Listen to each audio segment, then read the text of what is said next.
Okay,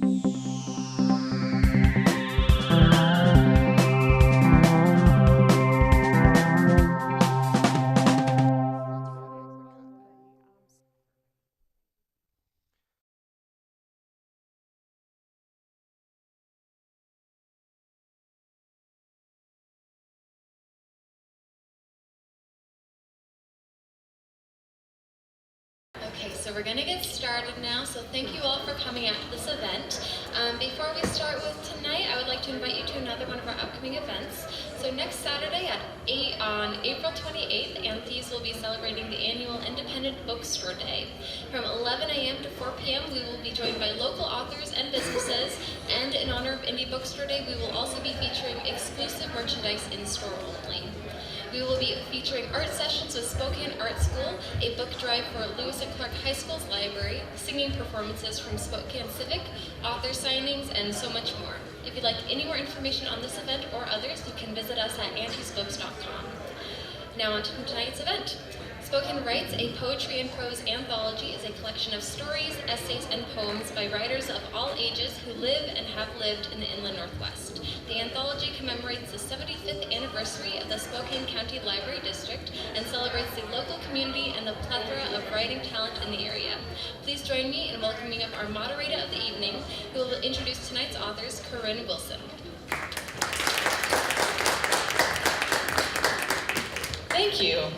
We are so pleased that you all could be here. The library, for the first time ever, opened up invitations for authors, both previously published and not, to send us their submissions to be put in Spokane Writes. Children, adults, all sorts of different areas of Spokane, all sorts of different kinds of celebrations are in this volume. We're very proud of how it turned out. If you would like extra copies for friends or family, they are for purchase right over there. And we are so pleased that so many of you could come and read with us this evening. So our first reader of the evening, and please forgive me if I mispronounce anyone's first or last name, is Teresa Venersdale.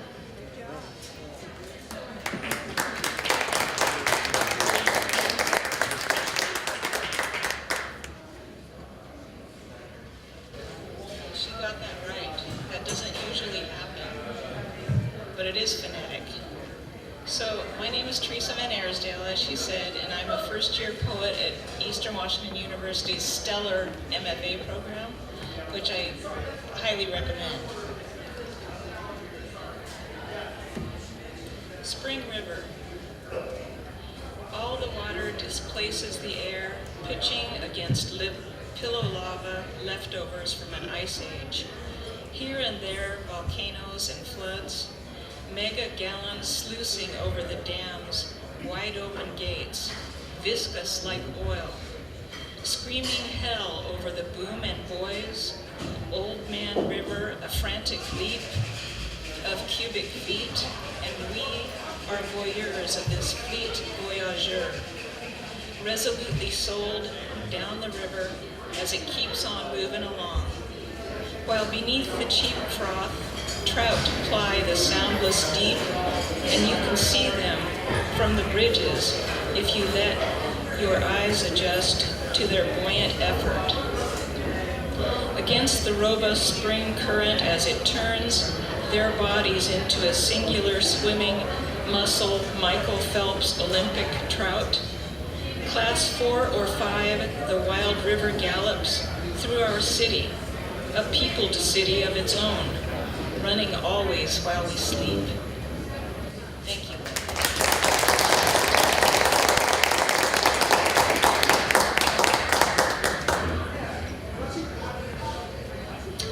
Next up, please welcome Judy Palpin.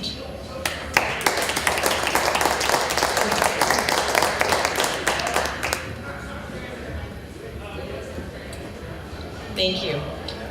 My granddaughter and I both got poems published in this anthology, and when it happened, I thought, this should have been on my bucket list. It really wasn't, but it happened and it was delightful. So since she's far away in Oregon in college, she gave me permission to read her poem tonight as well as my own. And any of you who are grandparents know that you really want to grant your grandchildren's desires whenever possible. And she had a travel bug, but it simply wasn't in the cards for her at the time, and I couldn't take her to Thailand or to Kenya. Anyway, I gave her an atlas, a world atlas, hoping that that would just kind of take care of it for a while. But anyway, that is what this poem is about. It's travel and how she resolved this in her own heart.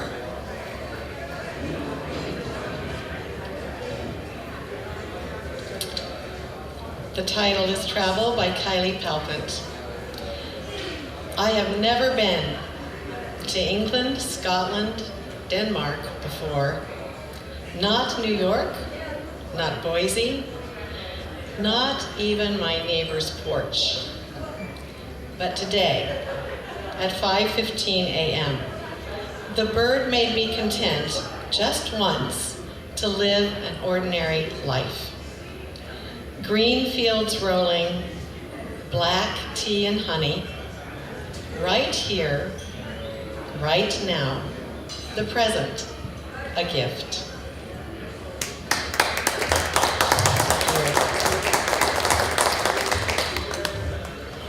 My poem is about a memorable anniversary about 15 years ago at Priest Lake. And at the time, I was reading this book, Bodies in Motion and at Rest by Thomas Lynch, on metaphor and mortality. And in it, he devotes a chapter to writer's block. And he says, interestingly enough, among the few consolations of what has been called writer's block is the assurance that so long as one has it, one is indeed a writer. And then he goes on to give you a formula. And 4 things. Consider an inanimate object in your house. Then look outside at the landscape. Pick something out there. Pick a line from a movie. And then something from a text, a book, a newspaper. So that's what I did. I've tried it a couple times and I like the exercise. So for me, the inanimate object was this yo-yo quilt that my grandmother made. I was working on it at the time. The animate object in the outdoor landscape was a purple lupin by the dock. The line from a book was the New Testament reference to Jesus walking on water. And the line from the movie was from Princess Bride, which is full of wonderful one-liners. This one was that famous sword fight where he says, "My name is Inigo Montoya. You killed my father. Prepare to die." So it's just the last 3 words there, prepare to die.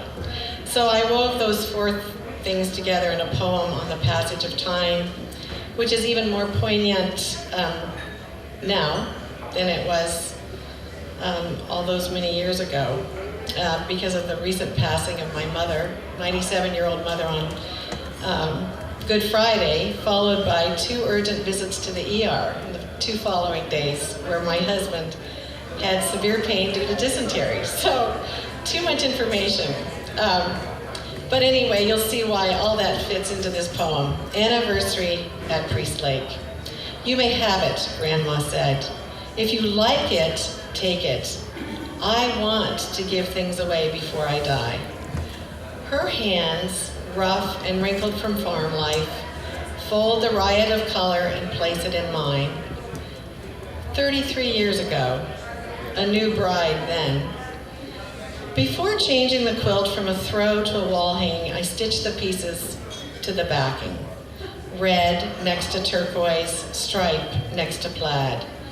My husband reminds me to sew up the center and from side to side to keep it straight. Always one for accuracy. It's one reason why I married him. And now in our middle-aged love, our life, a patchwork of beauty and storms, we are mindful of the edge and the wind that beats the slate gray water into white-capped waves. I set aside needle and thread. Together we walk outdoors. A single purple lupin roots itself by the dock. Stem bends with the wind. Petals reach for the sky. Linked arm in arm, we step onto the wooden planks and walk on water. Thank you.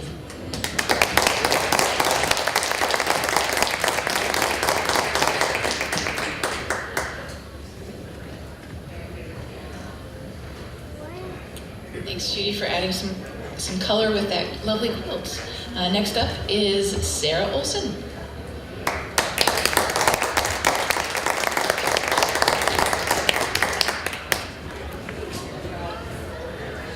Hi, everybody. I'm Sarah Ben Olson. I'm going to read an excerpt from my nonfiction piece called Before Memorial Day. The first day of the long weekend was saturated with possibility like a thick, seed-flecked slice of watermelon. One quick float to herald summer, then we'd have drinks in the backyard while the children played. So we tethered the boats to a red wagon, lugged it up our wide suburban street, and bumped it down the path into the nature preserve. A group of shirtless, tattooed guys in flip-flops put down their fishing poles and helped us haul the kayak down the steep path to the bank. Two girls in bright bikinis floated by on inner tubes. While we helped the children through the reeds and put on vests, the guys lit up, cracked beers, plunked their lines in the black, smooth water. We waded a little way, and clutching the gunnels, lunged into our seats, first me and the baby, then Kelsey in the seat behind. We slugged our oars down into the murk, eased the kayak's nose into the current. The river was higher than Kelsey remembered. She hadn't been on the water here in years. She was right. It was high. It had been an especially wet spring. The little one murmured he wanted to go home. 100-year-old cottonwoods filtered sunlight onto his small brown head, catching that one white streak in his hair right at the top. "Look at the water," I sang to him playfully. The guys with their poles waved to us one-handed from where they stood in the stream. The current grabbed hold of our little craft, a firm and trusty grip. We passed many pleasant momentary scenes, a cobweb gleaming in a nearby branch, a cow nosing closer to the bank, a dragonfly resting on a gold yellow iris head, a barbecue wafting smells from a well-kept yard. It was easy to thank God for his creation and all good things, while the baby hugged my knees. A couple times we had to paddle hard to avoid low-hanging limbs. Once, we fiercely bumped against a gray-white log, and more than once, I gave the little one a squeeze and playfully assured him that we were near the end. I pointed out a neighbor's house where the kids liked to jump on the trampoline. There was no one in the yard. Maybe they were out for the holiday. I started to tell Kelsey about these friends when I saw the turn and pulled the paddle hard. The red boat squeaked against a branch, nosed a log, pushed its butt firmly along that thick wood flank, and slipped its side into the foaming rush. Thank you.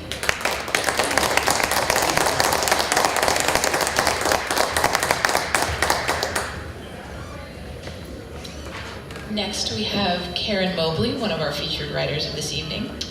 Karen is free range, but not a chicken. She earned the Dabbler badge in Girl Scouts and has been working at it ever since. She was artist in residence at the lab at North Spokane Library in 2017, Air Studio Paducah in 2016, Gentle Foundation in 2016, Brush Creek Foundation in 2015, and her work was included in WA 129, edited by Todd Marshall, Washington State Poet Laureate 2016 to 2018. So she is a busy woman.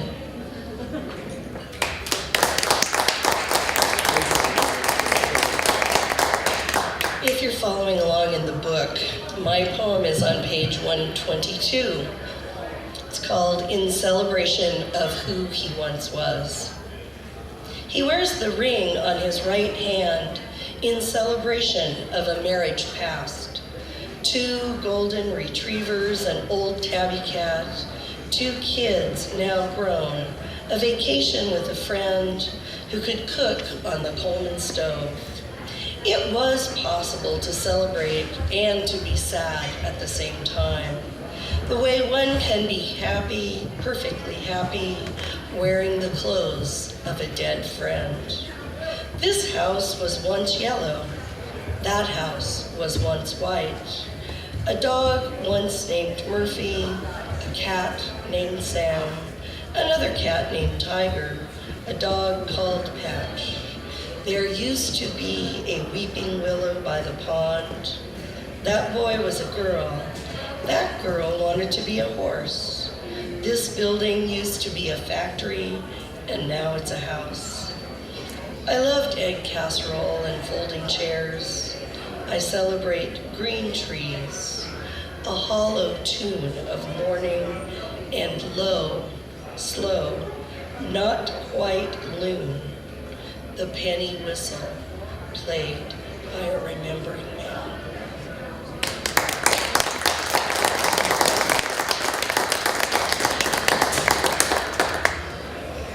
Thank you, Karen. Please join me in welcoming Becky Carlson.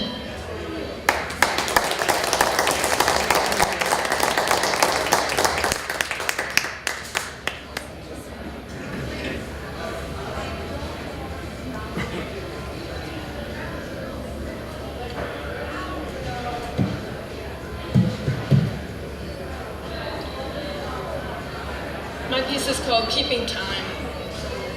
What is it in the world's music that moves you now? Is it anything like the disappearing dew under a rising sun, so quiet a note it cannot be heard?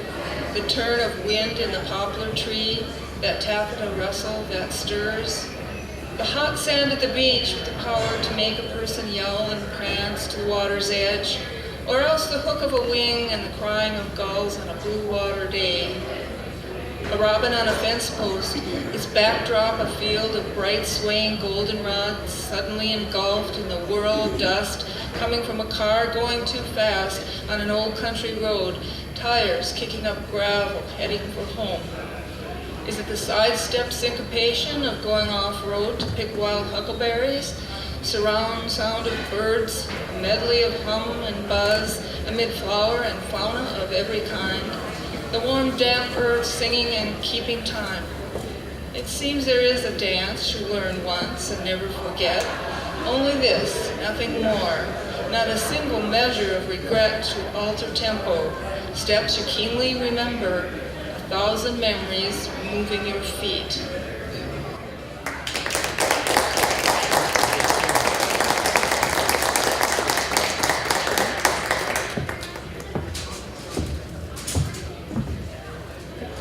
We have Jim Thielman. Jim published Postcards from Jim, a collection from the correspondence of poems with Jim Hanlon, a fellow writer whom he has known since grade school. Thielman won a Costello Poetry Prize from Gonzaga University in 1967 and placed third in a chapbook contest with the Yakima Coffee House Poets in 2016. Welcome, Jim.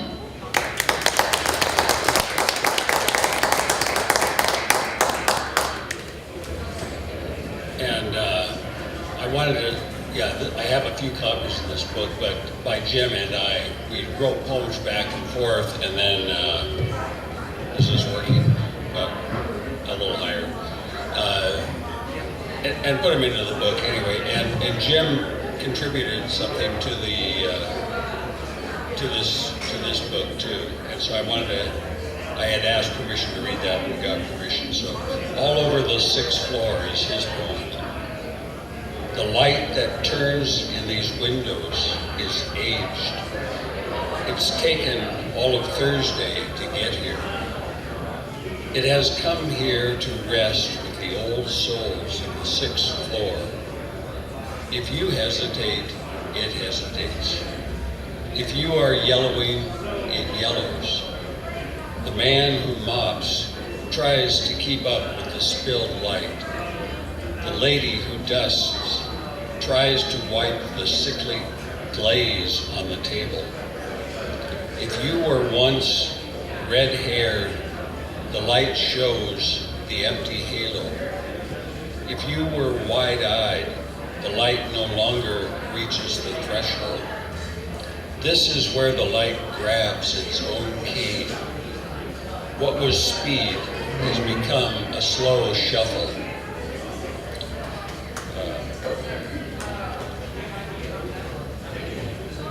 And then my poem was called My Spokane. and it goes through the seasons in these couple pages. My Spokane, fall and winter. Warm days of September grow colder and leaves begin to turn. Crisp mornings as October comes in and looks around. Soon fall colors drop to the ground. Neighbors burn leaves on gravel streets, oiled with waste from a paper mill, until health warnings pave the streets and bag the leaves for disposal. Frosted windows, as if a ghostly creature left behind an imprint of fern, feather, and crystalline lace. Delicate designs suggest patterns deep down in the universe. Scratch off a circle in the frost and spy the backyard maple, its branches dressed in snow. Its leaves are now mounded around roots of roses as armor against the cold. Sleds beckon us to pull them out and fly down hills, the hills that are attempting to sleep under snow's blanket. Now they are shocked awake by children's shouts and screams as we bounce over bumps and coast to a stop. Snow piles high on roadsides and driveways. People shovel out cars trapped by city snowplows, learning to drive on snow, to push a car and avoid the tires spraying shoes and pants. Waiting to see lawn again. Spring. Once snow melts, Dad takes us to hunt wild hills for pussy willows that push velvet buds in the sunny days. We search in bowl and pitcher for buttercups and test our knowledge, crossing the suspension bridge that sways our courage, crossing the suspension bridge that sways above foam and spray. I ride my bike from our house on West Cleveland Street down to the river where Mom is sure we never go. I do know not to swim where whirlpools swirl, and learn skipped rocks don't float for long. Spring brings lilacs to the Lilac City and invites a parade with school uniforms, bands, and princesses on floats. Dad trims our 4 lilacs like shrubs, but we secretly admire the neighbor who lets hers grow like trees, humming with bees and birdsong. Sometimes we go to Manitou Park with its gardens, greenhouse, and ponds to gather that sliver of peace in our city. Or we visit Finch Arboretum to see trees from around the world live at peace with foreign neighbors. Summer. We have a place at Lake Coeur d'Alene in Idaho's narrow panhandle, less than an hour from Spokane. Here we catch perch off the dock, troll for small coho called silvers, and watch black water bugs skate the surface near shore. The lake lets us learn to swim, fish, water ski, and explore.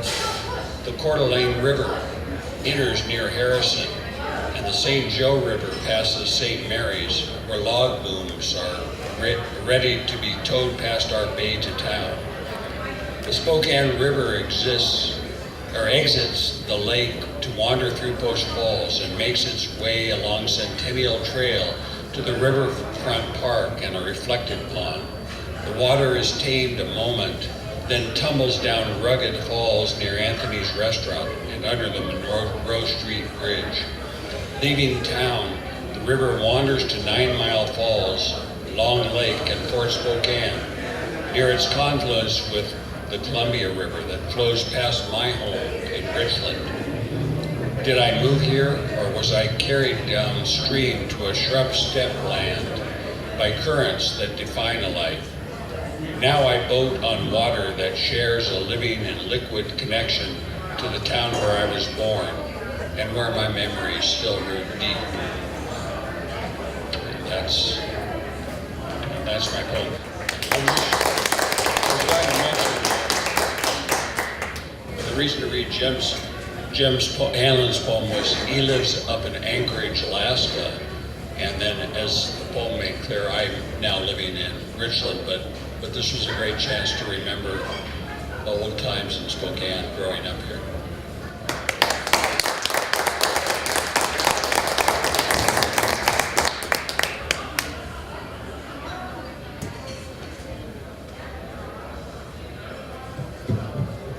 Thanks, Jim. We're going to keep things going with Linda Pfeiffer.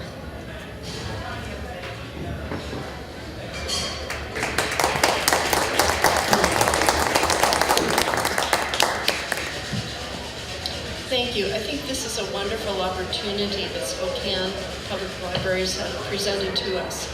I'm grateful for being part of it. I'm a speech pathologist. I live in Coeur d'Alene. And for most of my career, I've worked with adults. My poem is Celebration by Ice. If you're following, it's on page 149. In this poem, I describe a mother watching me as I work with her son recovering from his brain injury. Before you seek the ice chip from the spoon near your mouth, I recall those same lips suckling your first day of life. Easy in that moment to recall toothy grins and smirks that found the landscape of your mouth. The therapist uses the same tenderness in approaching you, although my patience is a different flavor. And yet, we taste the same joy as we read the monitor for your heartbeat. Alive, alive, alive, it says. The same joy of seeing your breath, no matter how artificial, no matter how unfocused your eyes. The same joy leaks from my eyes when I tell the nurse later, he ate ice chips today. She knows it sounds pitiful just then, but yet it's still a victory.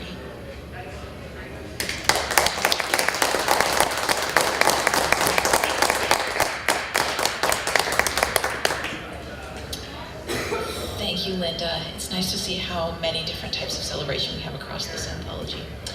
Next up is Tina Roedean. Tina has an MFA in creative writing from Eastern Washington University and lives and works in Spokane, Washington.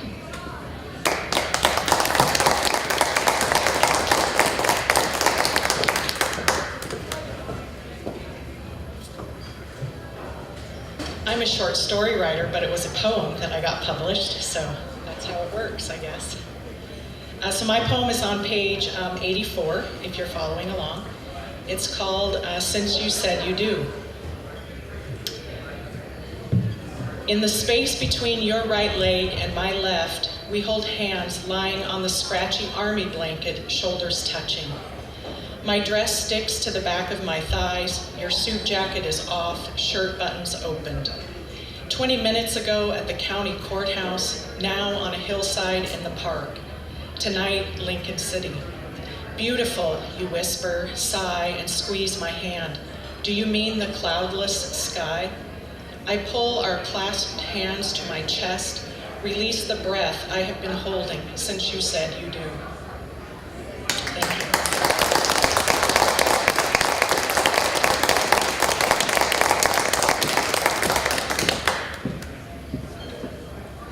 Thanks, Tina. Next up is Alexander Manzoni. Alexander Antonio Manzoni has been writing poetry for over 20 years. In September 2014, he moved to Spokane from Newfield, New Jersey. Manzoni is the author of The Spokane Story, books 1 and 2, and American Carnage novels. His poetry has been published in several online magazines. He's a member of Art Seed Spokane and performs regularly at their shows.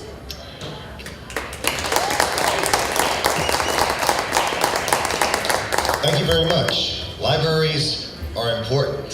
Thanks to the library district, and thank you very much to Auntie's Books. This was the first place I ever read poetry at 2 years ago. This is called the Down and Out Spokane Library Patron Celebration. I sat at the downtown Spokane Library about 4 years ago, fresh and dirty, from an all-around, train-bound East Coast out-of-state exodus, disheveled, burnt out, and broken. Homeless, disillusioned, and living on the streets, the mission, the house of charity. No longer does that describe me. Now I celebrate life, the life of mine and the lives of those who didn't make it as far as I. OD'd, dead, in pain or otherwise. Still though almost every day I wake up and cry and reflect upon the events that brought me here. And though it is all clear, it still never seems to be.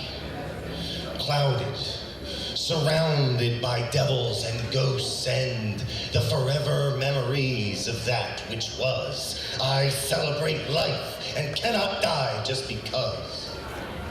I live on. I try to be strong. It's not easy. No, nothing ever is. Don't forget to say good night to the kids. And don't forget either the time that was spent reading Kerouac, half drunk or fully stoned, writing poetry on those free to the public library computers, typing away madly, endlessly until the hour was up and it was time to return to the shelter for lunch, because otherwise there wouldn't be lunch left to be had. I typed madly, endlessly, with so many hunched over and sleeping around me, while others were wild with their amphetamine ways. Tweaking, freaking, streaking, creaking on and on and on until I myself thought I was losing my mind right along with them. And maybe I did a few times, but I always recovered. Now I'm free. I have a place, a girlfriend, and I'm reasonably sober. But day to day I still see those around me, those from times best forgotten. I still see them, many, though I know not their names. When they ask me for $1, I give so almost happily. Even though they don't recognize me, I recognize them by their faces, and I still do.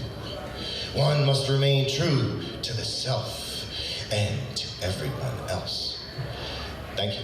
We got an art scene show coming up tomorrow, 1115 West 1st Avenue from 10:30 a.m. to 10 p.m. and then another show May 18th from 5 to 10.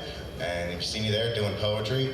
And www.thespokanestory.com. Thank you, Auntie's Books. Thank you, Spokane Library District.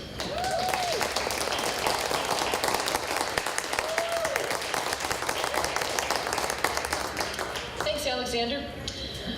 Our last featured author of the evening, but not least, is LP Masters. LP Masters is a local author who writes science fiction and paranormal romance, among other things. She likes to participate in National Novel Writing Month every November, and when she's not writing, she's either drawing or gardening. She lives in Spokane with her husband and 2 beautiful daughters. If you'd like to learn more about LP Masters, visit her website at www.lpmasters.com.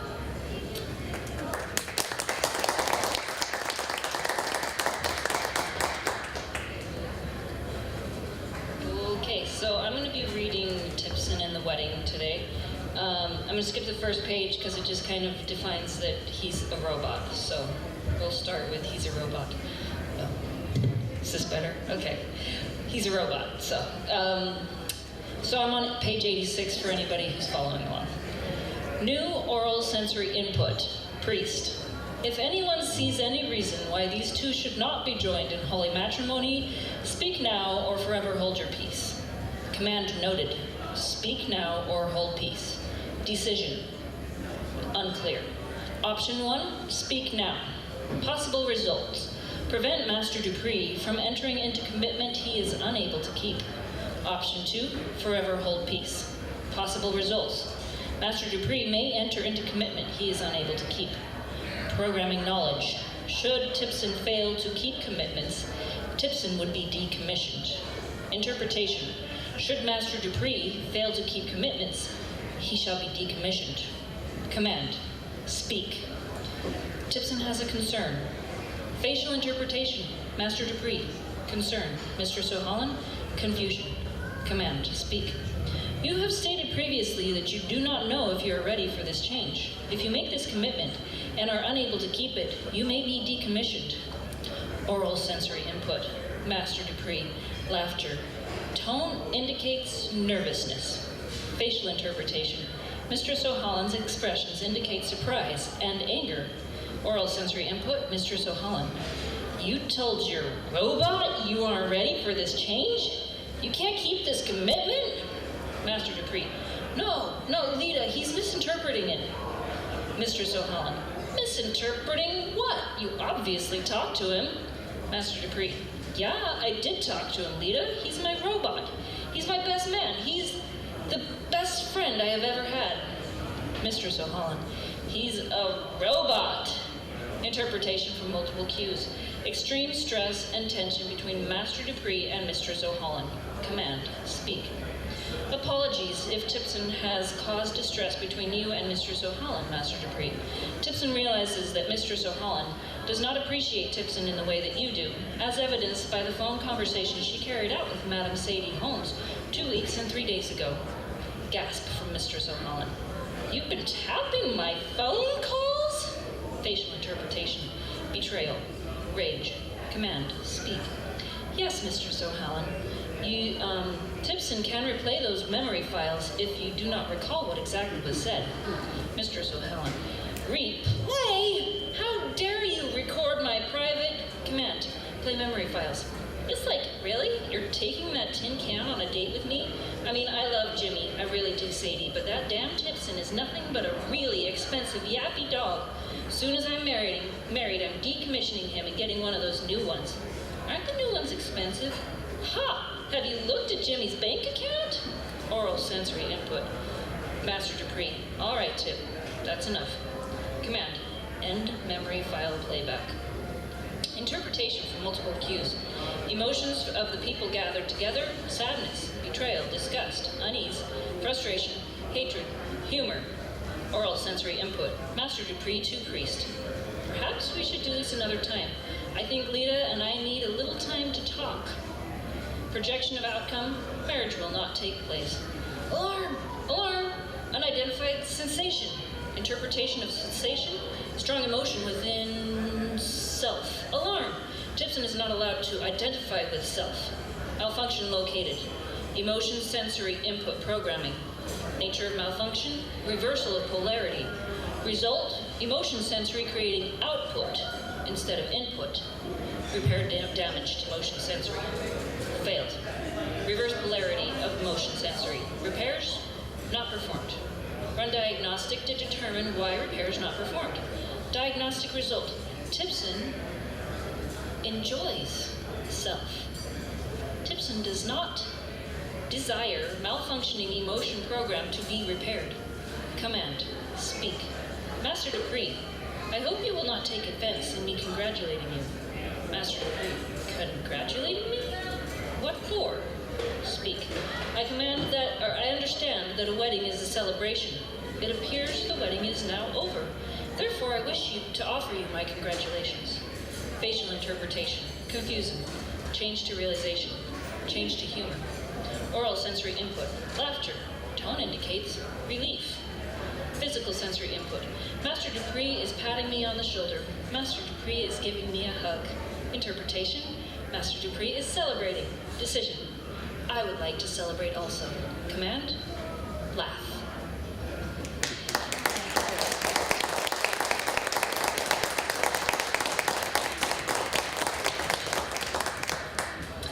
Thank you so much for joining us this evening.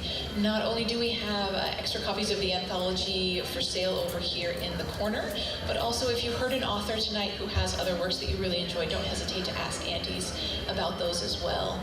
And if you love writing, please join us for our annual writing conference that happens every year at the library right before National Novel Writing Month. This year it'll be October 20th, and we would love to see you there. Thank you very much.